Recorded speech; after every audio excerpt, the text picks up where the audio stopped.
to another episode of Come With Your Day. We have joining with us, one of our good friends who we will introduce in just a second. But in the meantime, we wanted to introduce what the topic of this show is about today. We cover things all the time. We cover kink, we cover BDSM, we cover relationships and communication and all sorts of topics. But one of the most largely asked questions we get from our audience, almost more than anything we literally get, more than anything, is what do I do if we want to open a relationship? And so, in order to give people a better view of this landscape, what that's like, we've brought on our friend Fox Eros. Fox, how you doing? Hi, I'm Fox Eros. Hi, friends. We're like Sexual Health Alliance friends, aren't we? We are. Yes, we are. That's what I started in Sexual Health Alliance. Carrie's now with Sexual Health. Like, yeah, it's our own little like sex positive tribe. I love that. I love that y'all are doing your podcast and you're still doing it. It's so amazing. There you are. Man. I'm not mad. So he's gonna go off really fast and try and see what is going on with our Wi-Fi. Yeah, no problem. Maybe restarting it. I know it's so funny because I'm like this and I'm like hoping you know that. Yeah, okay. You know what I mean. Okay. Totally fine. So you've been with SHA. So say it again. How long have you been with Shaw? Well, gosh, I graduated from the sex therapy program, I think last year, but I did it at the same time as I was in my master's program to be a marriage family therapist. I'm an associate marriage family therapist now. I'm supposed to say that I'm an associate, but yeah, I did it at the same time. It was stressful because I was doing so much, but I would do it again. It was so informative. I needed, especially in sex issues and psychotherapy. It's so detailed and nuanced and complex that I felt like I really needed like a lot of information. So now when I'm with my clients, I have so many, if I don't know the answer, I have the resources. Right. And then if I do know the answers, I feel really competent and confident. What do you use your Sexual Health Alliance for? So I'm in the coaching program. Oh, Dr. Lay had been working very closely with me, and it was actually them who recommended me actually going more into the coaching program. After meeting with them a few times, they read me like a book and they were like, you don't necessarily seem like someone who wants to like dive into like the emotions, but you're probably better suited at like giving really good advice. Yeah, being direct, giving good advice. I love that. And so it just kind of turned into this like beautiful concept that like Casey was going to go into the counseling, I was going to go into the coaching, and then we're going to be able to come together and really help people. And that was been our goal. That's been our goal this entire time. I'm back. Well, welcome back. Like Batman. He was back. I don't know. Are we using all this? Are you gonna like? I mean, we might. I think we can find little bits of it. It's cute. Yeah, because y'all have such. Let's use this. Y'all have the most pleasant, like loving voices. Very sexy podcast voices. Oh, thank you very much. Yeah, that's good to like, hear. 90% of why I listen to a podcast is if I resonate and align with the voice. If it's like slightly arousing and very informative, and y'all have that. Good job. I'm arousing and informative, baby. We. Oh, I mean, hello. She did say we. Oh, okay. You know, we're probably gonna use all of this actually. That's our new tagline. That's our new tagline. We are arousing and informative. Yes, that's your tagline, and you have to use the Batman part. Yeah, there you go. But I am not Robin, damn it. I'm like Poison Ivy or something. Yeah, you're your own superhero. You're not a psychic. I'm my own entity. You can be Catwoman. No, I'm Poison Ivy. Okay, fine. Have you seen my houseplants? All right. Yeah. All right. So back on topic now that we've sorted through our technical difficulties. Okay. Fox, we are super excited to have you on the show to talk all about polyamory. If we understand correctly, you are an inclusive and affirmative. Oh my God, I'm just dropping balls. No, you're good. Inclusive and affirmative therapist for individuals in intimate relationships, correct? Mm-hmm. Yes. Okay, so tell us a little bit about yourself and what it is you do. Okay, first of all, I always like to acknowledge the land that I'm on of the Chumash Native First Peoples. And so, yes, I'm an associate marriage therapist, associate marriage and family therapist. And that means that I just work with people to kind of navigate like trauma and emotions where they're stuck, life stress.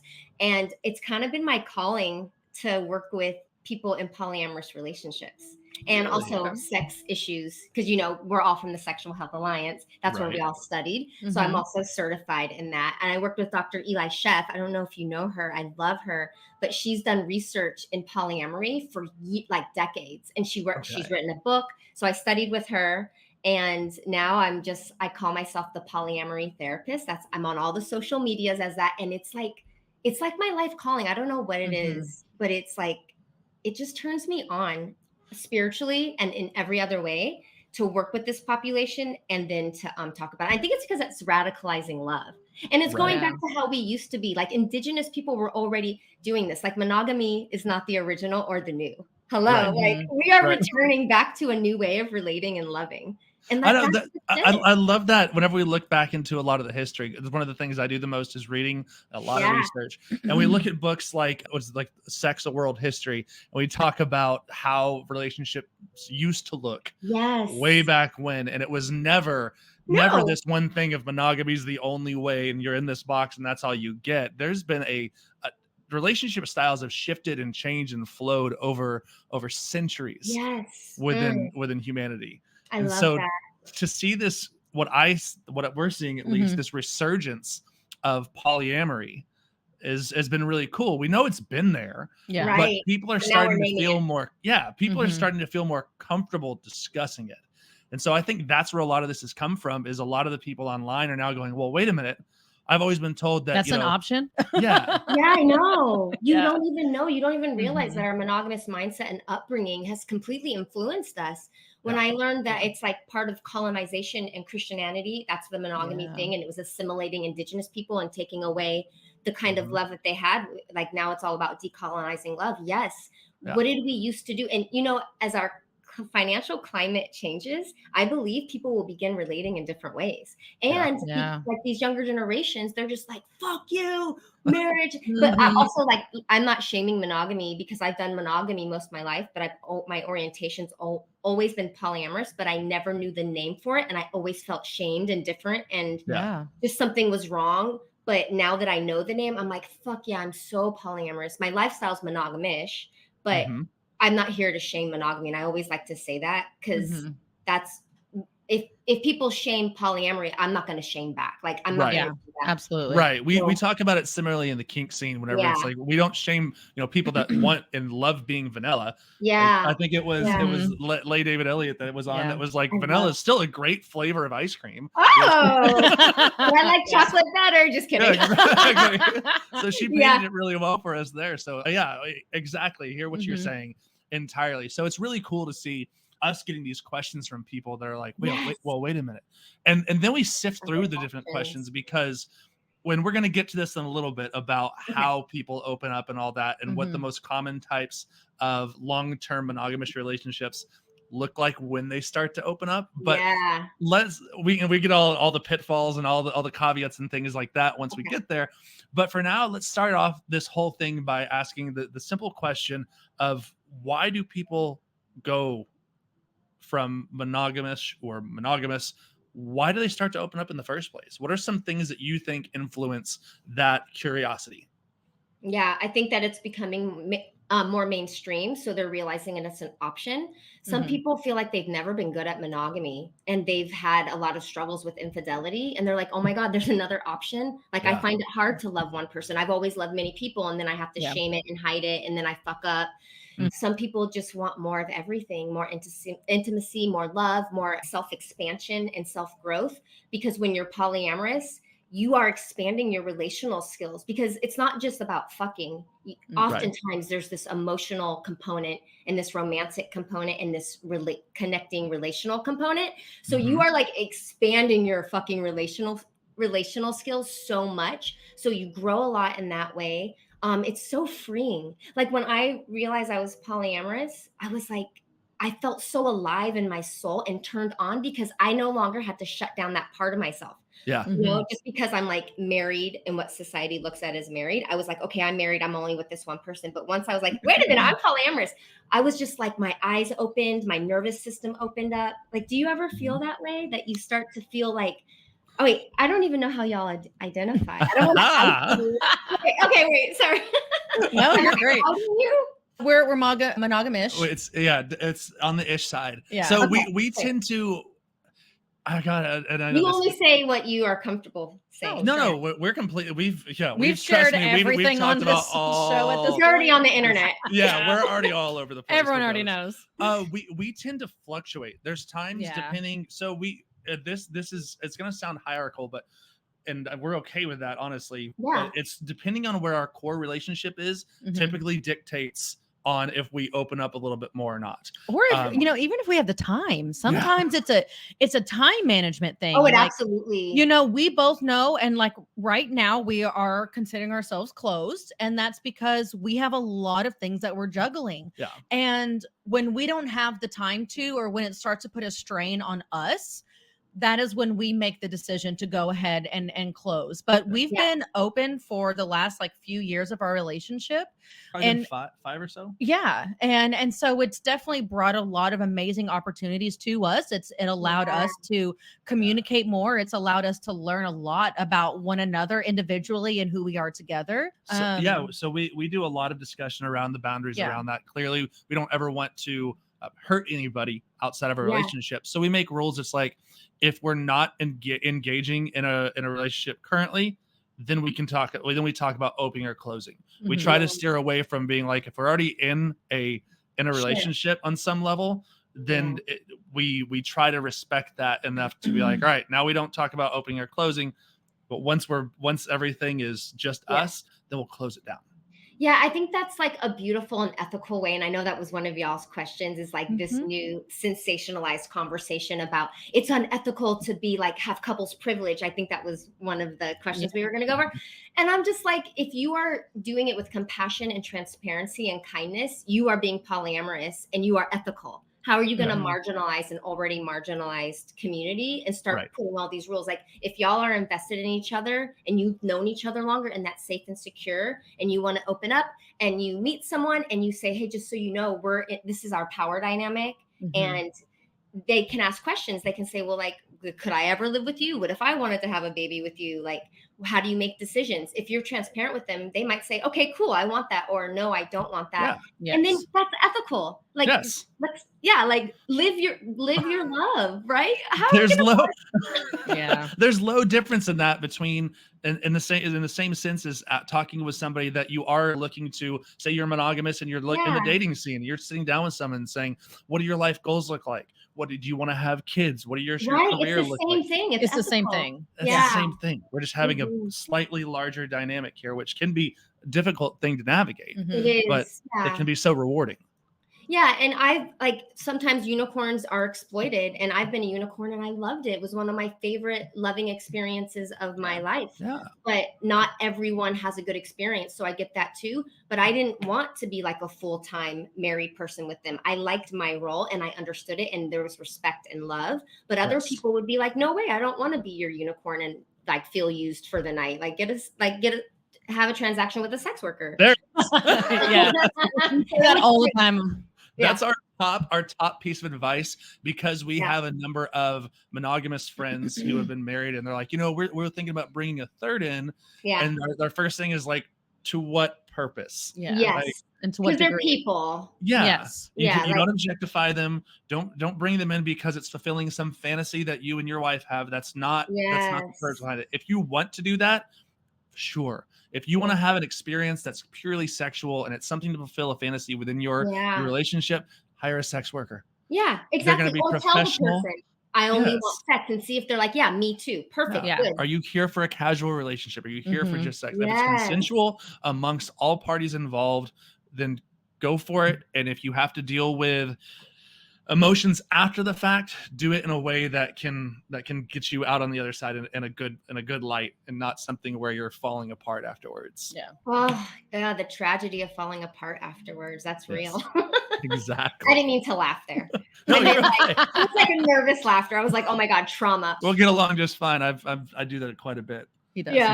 Nervous. Yes, Laughing I'll be at the very same serious. I laugh at some of the most serious things because it's just a reaction. It's a release, though. Your nervous system's Yeah. trying to reset. Exactly. So we talk a little bit about like reasons why couples open up, and this may be because they do realize their capacity for relationships does lie outside of a single partner. They may be so close and so trusting and so comfortable with their partner that they find themselves able to handle these other relationships. Yeah, they have different needs that can be met by other people. Like maybe you're kinky and you really want to go to sex parties, and your partner's like, oh, I'm not interested. Go get your needs met, be safe, do your thing. Yeah. Yeah, and I'm sure that can be a rough conversation to navigate. I know. Yeah. And, relying on one person for everything is really difficult. Like we don't do that with friendships. We don't do that at work. Why are we doing it with romance, intimacy, and sex? It's a lot of pressure to be everything to one person. Yeah.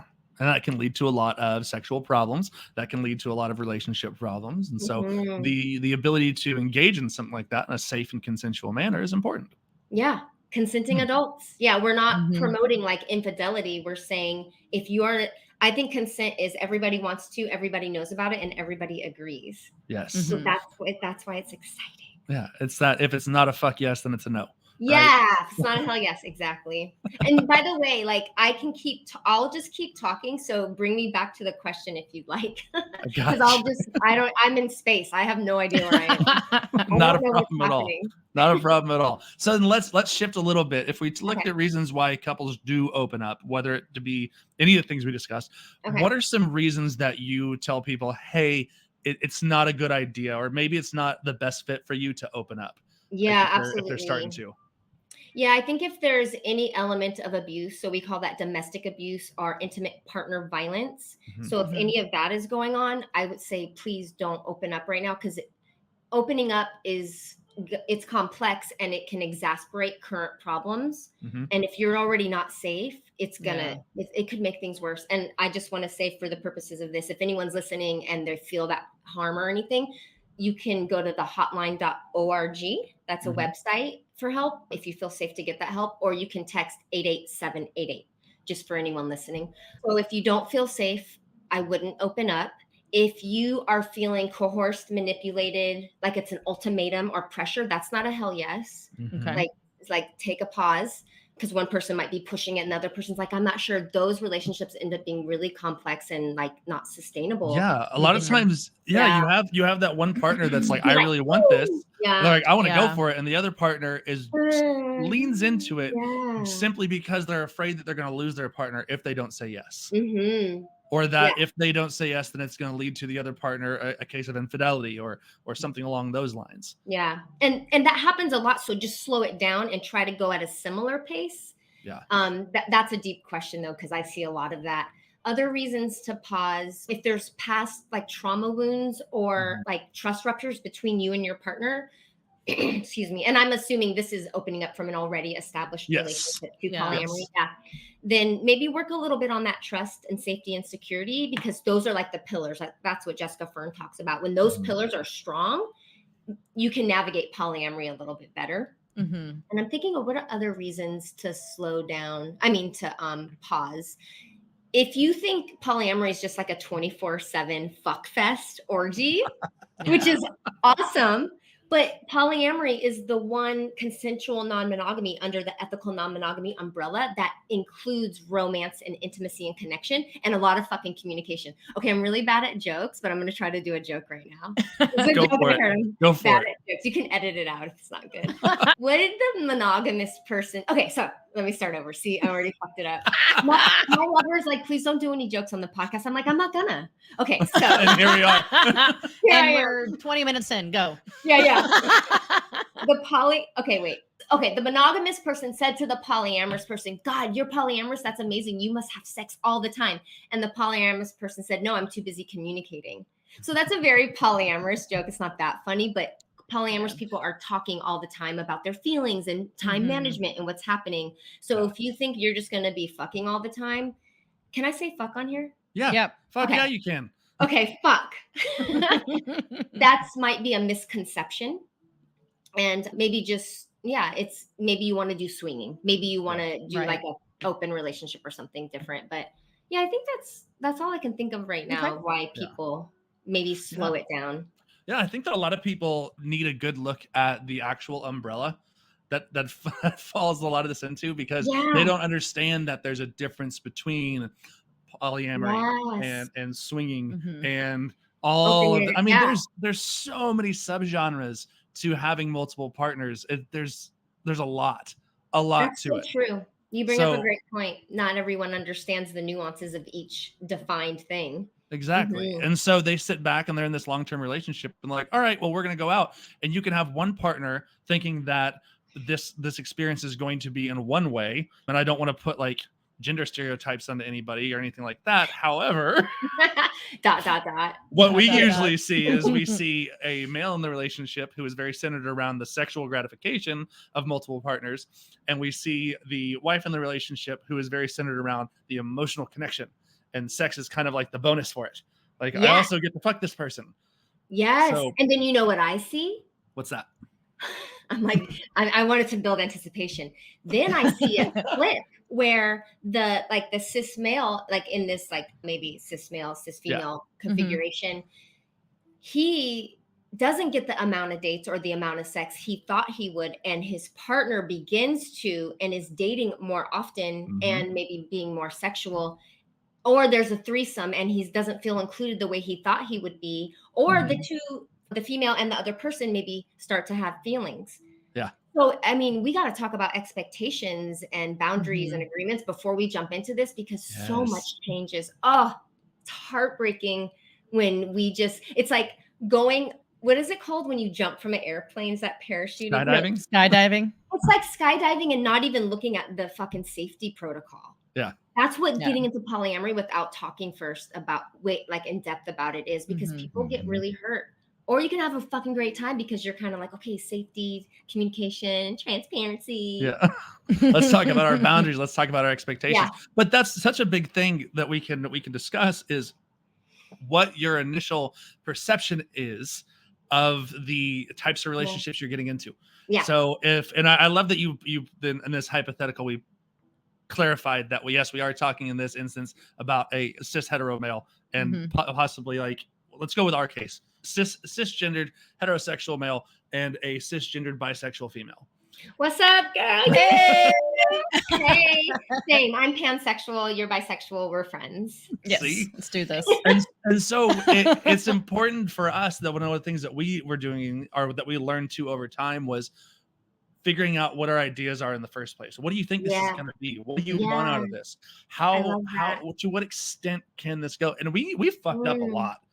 Yeah. Yep. We have fucked up. I'll do. Yeah. A lot. Yeah. And that's part of it. And that so is for us, it was, for us, it was coming back to that like core of saying, all right, let's regroup. Here's what happened. Here's how things went south. What can we do in the future to make sure that doesn't happen? So I think that we did what a lot of couples do, and just kind of did exactly that. We went skydiving without ever learning how to pull the cord. But and I think it came after me recently, at the time, coming out as bisexual. I knew it was who I was, but I didn't grow up feeling like I had to talk about it. I wasn't ashamed of it. I didn't care. I liked who I liked. I did what I did, and I am who I am. Love that. And so to like have that need to come out, I never did. And then we kind of started having these conversations a bit more. And I was like, oh yeah, by the way, I'm totally bisexual. And it was really awesome. Cute. And he already knew, you know what I mean? Yeah. Like, it wasn't a surprise to him, but I do think that that's what initially like kickstarted it, was this is who I am. You accept me for who I am. But I would like the chance to explore what that means. And he was very open and understanding. But no, we definitely didn't go about it in the most like efficient way. We thought that we found someone that had gone through this process before. And so we thought that was our parachute. They've done this. Yeah. Okay, they're our guide. Yeah. Let's let them take That's us. a good way to learn too. That I think that was a smart thing to think. Yeah. It can be. It can be. And sure. yes. And then you kind of hit the nail on the head. Emotions got kickstarted, very deep emotions got kickstarted, and on both parties. And so it was something that we had to recognize and understand within ourselves to be able to step back and realize, okay, I like this aspect, but maybe not this aspect.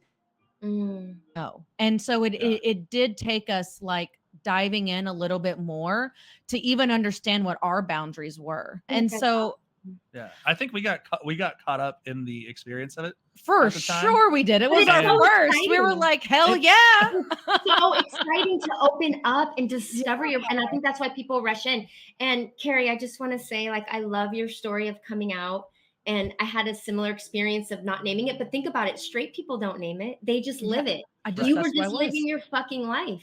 When I think I came out once in my 30s, I was like, I'm bisexual. And everyone's like, yeah, we know. And I was like, okay. And then the next day I forgot because my life was so filled with trauma and survival that I wasn't able to have the privilege of being like, well, for me, it would have been a privilege to have the freedom in my mind to be like, yeah, I'm exploring this. I just was focused on surviving. And then now recently I was like, I think I'm like fluid. And my partner's like, I don't know. And I was like, well, on Google, it says I'm fluid. And so I was like, yeah, I think so. And this is what it told me. Indeed.com. Yeah. I love how everyone already knows we're open. And they're like Casey's telling you, yeah, I already knew that. And you're like, oh, but it's so fun. Some people love labels and some don't. It is so fun. I enjoy labels right now. And I get rid of them and use them as I please. Sure. But oh man, I have so many. I have pansexual, panromantic, autosexual, sapiosexual, ecosexual, panromantic. I just love labels. Yeah.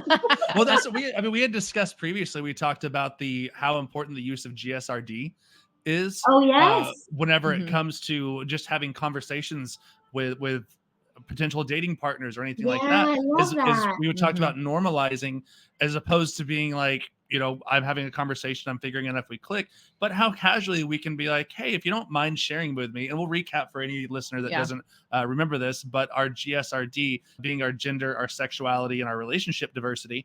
Yeah, I love that. To be able to casually bring that in, to be like, hey, if you don't mind me asking, like, what is your GSRD? And then be able to be like, oh, in actuality, here, let me lay it all out on the table for you. I love that. So we can figure out if we click together and this is something that'll work out well, or if you're like, oh, I'm partial to this or not that. And it's just a really good way to not make any assumptions about anybody or to learn more about them. And even saying, are there any identities you'd like to share? So they don't have to out themselves if they're not ready. But gosh, I love my identities right now. They're so fun. But some people don't feel safe to share their identities. And I want to honor that too. Right. Wherever they are in their journey. Yeah, for sure. I know we got off topic of polyamory. Ooh. This is fun. No, this is what our show is about. We're super informal. We're trying to make it super relaxed and be able to talk about whatever we want to talk about. We have that like core topic, and if it just shifts around, and then it just like rains. I love that. Yeah, exactly. So then let's talk about people. Let's go back to beginners, people that are just opening up their long-term relationship. What are some good, let's call them reflection questions, stuff that they might be able to ask themselves and their partners to figure out how they're going to begin to navigate this wild ride that is polyamory. Wild, terrifying, beautiful, sexy. Yeah. Okay. So why do you want to open up? Why do you want to open up with the person that you're trying to open up with? How do y'all think it will change you and evolve you? How will you grieve the loss of monogamy? Because monogamy has so much implicit, innate security and safety in it. So how are you going to grieve? Because when you start to shift, there is a loss. And it can be unsettling to your brain and your nervous system. How are you going to help each other soothe and regulate if big emotions come up? Because I think a lot of people are intellectualizing polyamory these days, and they're trying to be the good polyamorous person and not have jealousy. You're going to have jealousy. Let's plan for it. How are we going to manage new relationship energy? Because you can get self-obsessed. So you want to be able to manage it if the other person's not going through it. How do you want to set up rituals that help us stay connected and what parts of our relationship are we going to be able to allow to be changed and open? Because I think people are like, oh, it's not going to change anything, we'll still have this. And it's like, bitch, you are fucking with your whole fucking dynamic in a good way, but also let some room in for things to morph. Are you going to be able to do you know how to take breaks? What if it's too intense and you don't want to do it? Can you say no? What are your agreements? What are your boundaries? Can we do weekly check-ins? What was the question again? Oh, no, you just keep on going. No, like, you're done. This is great. We're talking about what kind of reflection questions for beginners, for these people to be like, hey, here's some things I should ask myself, as well as I should ask my partner, and clarifications that could be made. Because you've already given us a fucking treasure I trove. have so many. How do you foresee yourself operating in polyamory? What are you going to do if your partner's dating and you're not? Yeah. So just staying connected, staying compassionate. Are you going to have time to yourself? Because all of a sudden, if you got multiple lovers, you might feel really overwhelmed. So you got to have good boundaries. You got to say yes to yourself. So yeah, gosh, there's so many. I could just keep going. It's so. No, you've done well so far. You've done very well so far. In the past, we've talked a lot about check-ins, and I do think that check-ins are super important, especially when you're first starting out. And our check-ins would have been something as simple as like, oh, I chatted with this person today, or I chatted with this person. But I do feel like whatever works for y'all as a couple works for you. It doesn't, you know what I mean? Like figure out. Script. Exactly. Right. There really isn't. If y'all sit down and y'all both decide you want to be open, I think the biggest advice that we like to give is just start slow. You know, start it in slow, go on a date together, go on these dating apps together, sit down and have a night where y'all scroll through and be like, ooh, I like her. I like him. Yep. Nope. Yeah. You know what I mean? Yeah. And that really brings up, I believe, like the fun aspect of it, which can really get it kind of like moving and evolving into something more. Well, it brings in that we can, like you're talking about, if you're going to do check-ins, deciding on how often are you going to check in. Is this like, hey, let's check in once a week and you tell me about the conversations you had and I tell you about the ones that I had? Is it going to be daily? Is it going to be like as soon as you open up a conversation with somebody? Because to us early on in the beginning of a lot of this is, it can be hectic, it can be scary, and you can have a lot of worry for your partner, and you can have a lot of feelings of envy pop up. Be like, who are they talking to? Well, how much are they talking? Or how far is their conversation going? What are they? Like starting to compare yourself and feeling like you have to compete and you might lose something. And all of a sudden, like you've been in this established relationship that was pretty safe and secure. And now you're opening back up to that dating mindset, which brings up like those nervous feelings of how you're being perceived and how far is this going to go? And oh my God, now you have a relationship with someone else. And it's so, I mean, I just think, And I mean, I love that you had said this earlier. You talked about whenever a person, one of the people in this relationship starts dating more than the other person, maybe one of the partners is not getting, you know, the connections that they were looking for. Wishing for, and it's they're just kind of down here while the other person is scheduling out multiple dates a week and they have juggling all these conversations and all these people. And now you look at that and go, okay, well, what am I supposed to do now? Because you're starting to feel like, well, maybe this wasn't a good idea. Maybe we should have shut the whole thing down. And that's not the way to go about doing it. Yeah, that's when you want to lean in. That's where you take out the intellectualization of polyamory and you lean into the feelings and you talk about, hey, I'm feeling like a little lonely, or I'm having FOMO, and can we reconnect? Or you go within yourself like, okay, what are my strengths? How do I want to connect? Can I connect with my community? Because polyamory can be isolating. We have to have a community and resources. Like educate yourself, read and do blogs, but like Good Sexual Health Alliance has a community. Bloom does. These are all in Los Angeles. 910 WeHo, and then Sex Positive Los Angeles. Like meet other people and have your little tribe of like-minded people. But I wanted to touch too on something that Carrie said about the script of consensual non-monogamy and not having one. That's like such a blessing and a curse because we don't really know how to navigate it because there is no script, but we have the freedom of creating a script. But if you have an established lover, like someone that you've been with and maybe it's a primary, you two get to write the script. Or if you're doing it on solo or whatever, however you're doing polyamory, write what you want it to look like and what you expect and what you wish and how you want to show up as a polyamorous person. And then you might have to check some of your thoughts to align with how you want to behave. And that's Yeah. the part where we go slow and we practice and we have immense compassion for ourselves. You are going to fuck up. I love that you two were like, we fucked up. That's absolutely going to happen. How are you going to repair? Because accidents will be made. Yeah. And if your relationship's not strong enough, this goes back to that whole thing of why to open up and why not to open up. Yeah. Because if your relationship's not strong enough and you go into this and you do fuck up and then you find yourself unable to repair that relationship. And then you break up and now you spout the message to the world, polyamory ruined my relationship. In reality, you were already on a crash course to begin with. Right. And you're now blaming something, which people tend to do. They're blaming something outside the relationship for fucking everything up. Yeah. And let's just name, there are so many happy polyamorous relationships. So many, just like monogamy. And then there are many that are struggling just like monogamy. Just like monogamy. Yeah. Guess what the common denominator is? People. Yeah. Relationships are hard. No one teaches us how to do them, but we are taught monogamy through the mainstream and the media and our parents usually. But gosh, it's going to be so exciting in the future when people are like, oh yeah, my parents are polyamorous. And now they are like, that's going to be fun. I know we always have this behind the scenes conversation because I mean, we're both cinephiles. So we watch a lot of movies. We do all this and we consistently see in like pop culture with relationships blooming and dying and all this. And you have everybody putting it through the monogamous lens.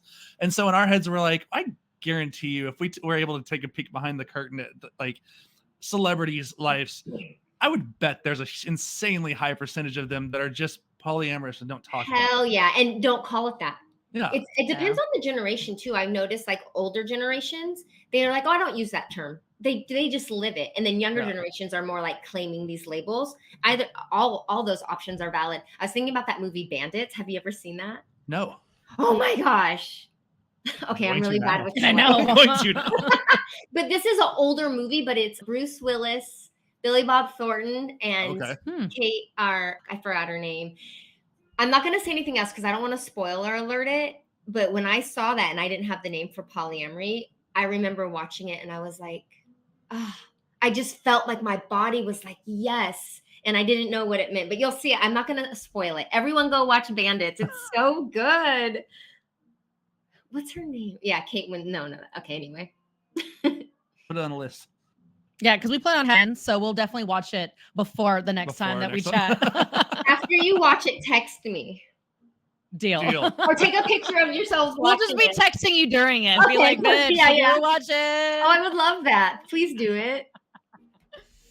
So then do you feel like whenever it comes to having multiple partners that there should be some ultimate goal or attainable thing that you're trying to reach, or do you feel like it's just about free love and experiencing life as you see fit?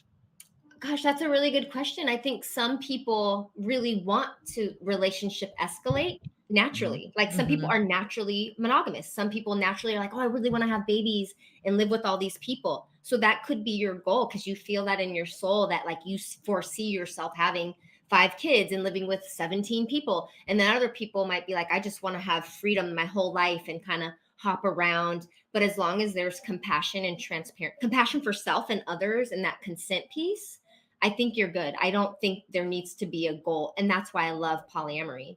The goal with monogamy is get married, have kids. The goal with polyamory is love, relate, be intimate, be kind. And if something's ending, talk about it and take care of each other.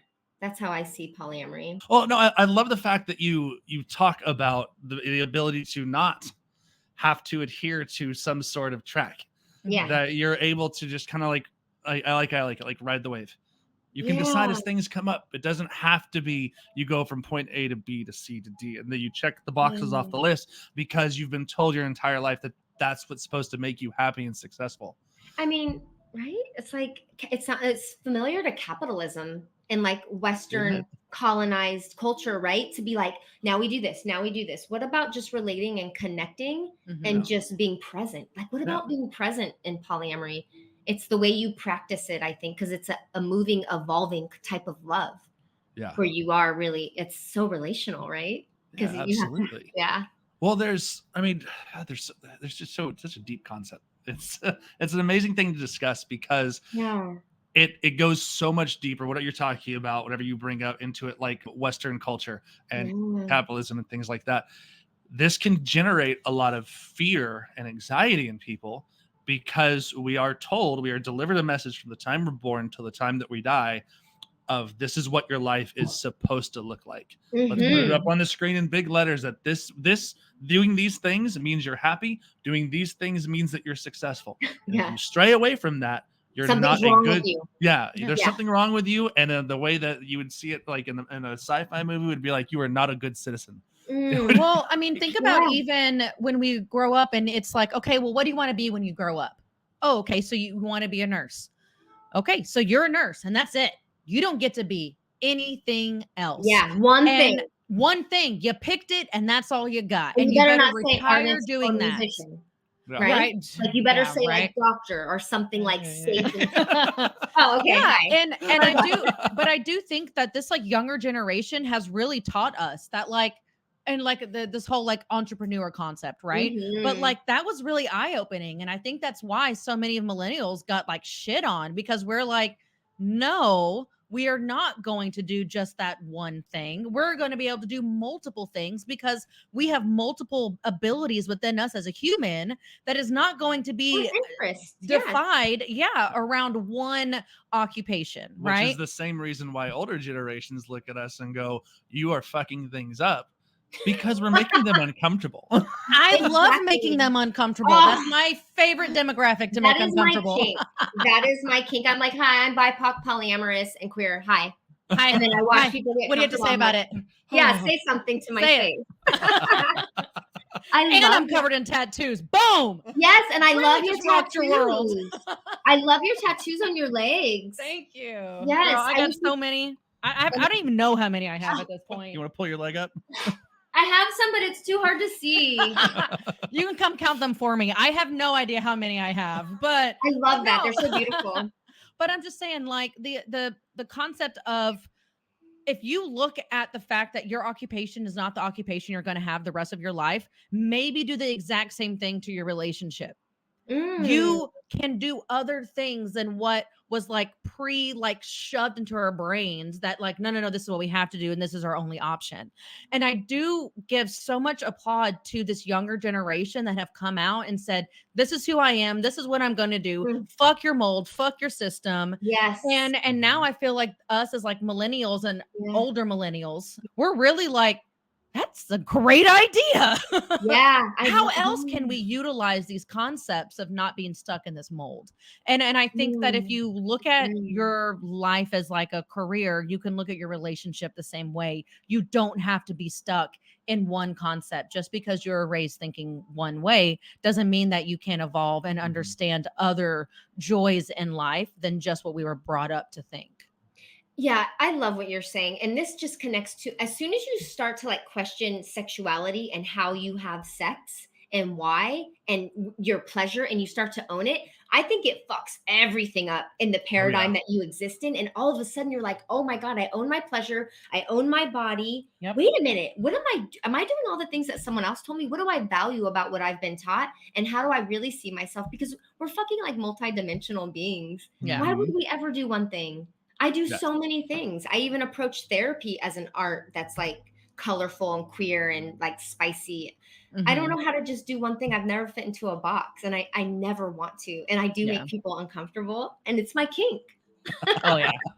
That's not my problem, but I think I'm also inspiring them on some level. And you are definitely inspiring them. Right. We're tickling something in people that wakes them up and reminds them they are so expansive. They can love any way they wish. But it's scary too, because then you have to go back on the way your mind is like, conditioned to not be shamed. And rewiring that is a complex process. It's one of the reasons why we're online and we see a lot of coaches, sexuality and sex coaches that are out there and that are spouting advice, and so there's some good stuff. There's also a lot of scary stuff. Yeah. They're trying to tell you one way you're supposed to be in it, and it's just this whole mix. And so for us looking at it, it's really, really, that's the time whenever we're like, look, if you're trying to really deconstruct the very core values that you grew up with, of things like monogamy, that's whenever it's important to team up with like a really good therapist that can help you do it.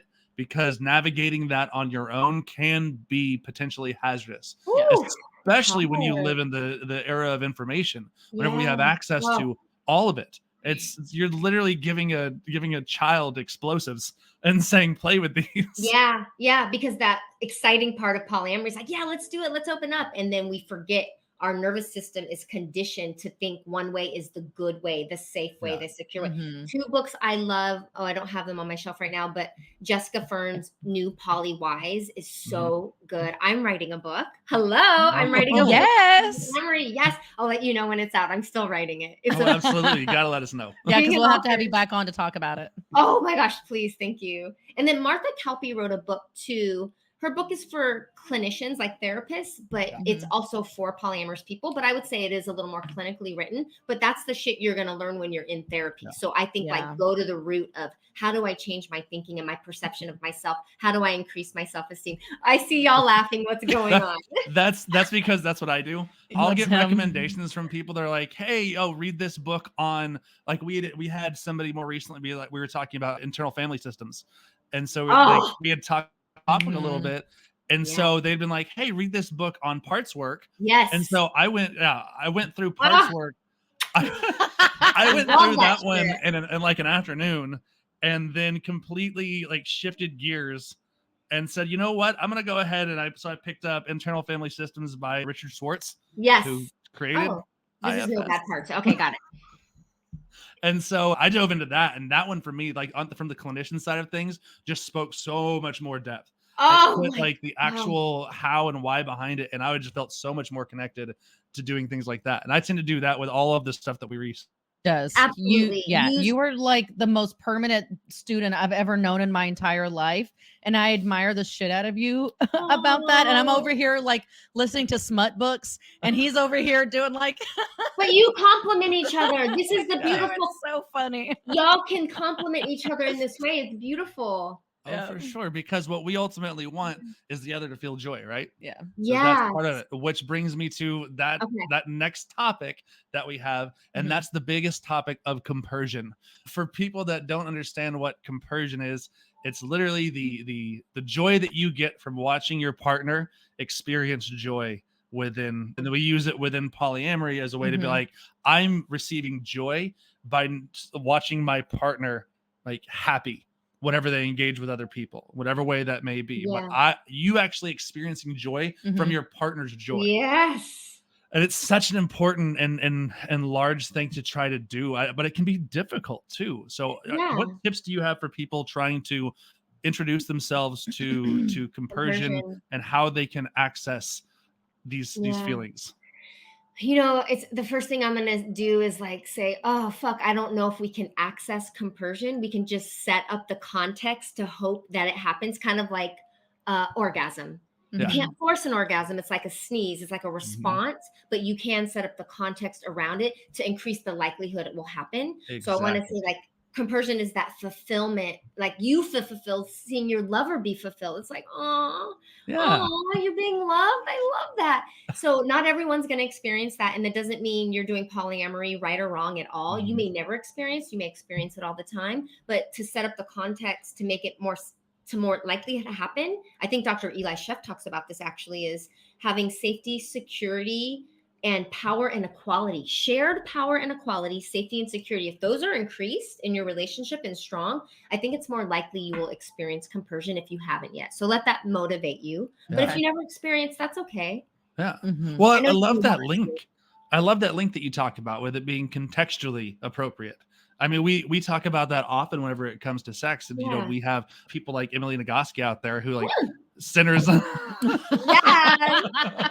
just gonna keep doing commercials for there you go. We're gonna be screenshotting all of these. I have so many good ones. Come As You Are was a great book. Her newest one, Come Together, was a fantastic read as well. I didn't see that one. It was just released in January. Oh, okay. I'm gonna have to get that. And then this one's great for setting boundaries, because you're gonna need a lot of ability to set boundaries when you. Which one is that? And what's that one? This is Set Boundaries, Find Peace by Nedra Glover Tawwab. And she's a BIPOC femme, so I'm always uplifting my community. But that's a great one because Whew. I mean, a lot of people that struggle with polyamory because it's really hard. Like if they have like people pleasing tendencies and have trouble setting boundaries, you can kind of feel run over in polyamory. But anyways, I'm sorry. See how I just completely got off track? Where were we? By all means, you could continue with any of that. We're we were talking about orgasms. We were talking about orgasms. We're talking about compersion and the context and creating the context instead of trying to go for it directly and just navigate your way to it. But I like that you said that not everyone's going to ever experience that, because I feel like you get like these like expectations that like, no, there'll come a point that I'm so satisfied by seeing him satisfied. But I do love that you say that, like, because that is an unrealistic expectation. That just means that it doesn't mean that what is happening is wrong. It means you may not experience that within the poly world. Yes. And I need to do a video. I do little videos on the polyamory therapist on like Instagram and stuff and TikTok. I need to do one on this because I think that's part of the intellectualization of polyamory and the good polyamory theory that I have, the good polyamorous theory I have, where we're trying to do it as if it's on an app and there's buttons and we should be acting certain ways. Hello, emotions, we cannot control them. We can navigate them and cope with them and understand them and lean into them. But polyamory is full of big emotions. Yes. So compersion may or may not happen. Jealousy may or may not happen. If it does, how can we increase it? How can we navigate it? It's like, that's my therapist brain, but that actually does help. Like I do it to myself all the time. I therapize my own brain. I'm not supposed to. It's kind of hard not to, though. When you have the information, you kind of turn it on yourself. Wait, I have a brain. I'm going to therapize it. When you watch it help so many people so often, then you kind of go, well, I'll just use it on myself. Let's do that. Oh my God, yes. Let's dive in. I'm fucking with cognitive behavioral therapy right now. I'm just like, oh, what thought did I just think that made me feel like fucking shit? Okay. Oh my God, that was that thought. Well, I don't have to make it like, oh my God, you're amazing and beautiful. No, I just need a neutral thought. I'm a good person. I'm doing my best. I can't control what they think of me. And I'll be like, oh my God, all of a sudden I'll feel my nervous system leave the threat and be like, oh, I'm okay. And I'm like, shit, this shit works. Yeah. And I just practice. Okay, go ahead. No, that's awesome. We love talking about that. Again, as we set up the context for it, that also allows you, as you said, navigate the emotions. Stop worrying about if the emotions are going to happen and start focusing more on how can I, when they are occurring, can I recognize that I'm having the emotion in the first place? Can I then take that emotion and figure out how I can get to maybe the next closest emotion to it that brings me back towards happiness, right? Oh my God. So if I'm in a place of anger, I can think about what emotions lie closest to anger for me and then try to move myself instead of trying to go from angry to happy or from angry to this way the fuck over here. No, just go like one step. Yeah. Take a small step just to the next emotion. Yes. And even if that emotion is not a positive one, just take a step to the next one and then find out what's next to that and next to that until you can navigate your way back out of that dark hole that you're in and into something brighter. Oh, that dark hole. And it makes me think about, and I just want to say this because I know we're going to end soon.